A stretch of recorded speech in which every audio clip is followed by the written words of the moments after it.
Among the wind-scarred peaks of the Sierra Nevada, where the tumultuous air screamed and whipped like a banshee, lay the Black Hollow Inn, a place sullied by the echoes of the past. What was once a bustling lodge now lingered as a ghostly reminder of vanished prosperity. Its faded grandeur, ensnared by creeping ivy and dark memories, whispered tales of forgotten guests and sinister secrets. It was during a fierce storm that Jayne and David, a couple on a cross-country expedition, found themselves irresistibly drawn to the heavy oak doors of Black Hollow Inn. The storm raged with a vengeance, sinister intentions interwoven in every howling gust, cornering them into the monstrous maw of the brooding old building. Inside, the atmosphere was strangely welcoming. Shadows flickered lovingly along the walls, and an old, inviting fire crackled in the hearth. The innkeeper, Morton, appeared as though he'd stepped straight from the pages of a cautionary tale, his eyes like cold granite chips placed awkwardly in a pallid face. "We don't often get visitors," he said in a voice that trembled at the edges, alluring yet subtly disconcerting.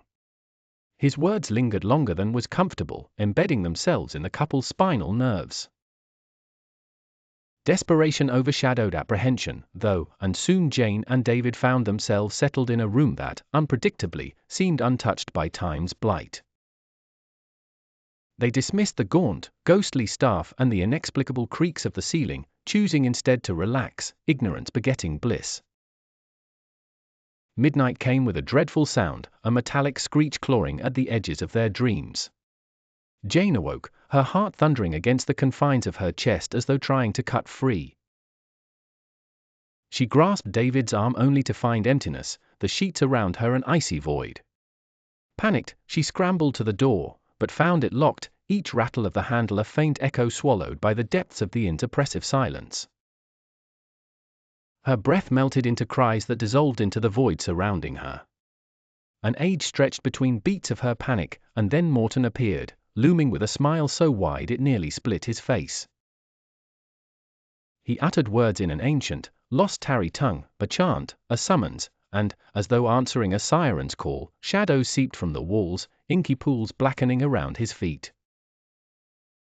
The room shifted, lengthened, and the ceiling dissolved into an endless night sky, as if reality itself was dissolving into some ancient ritual's promise.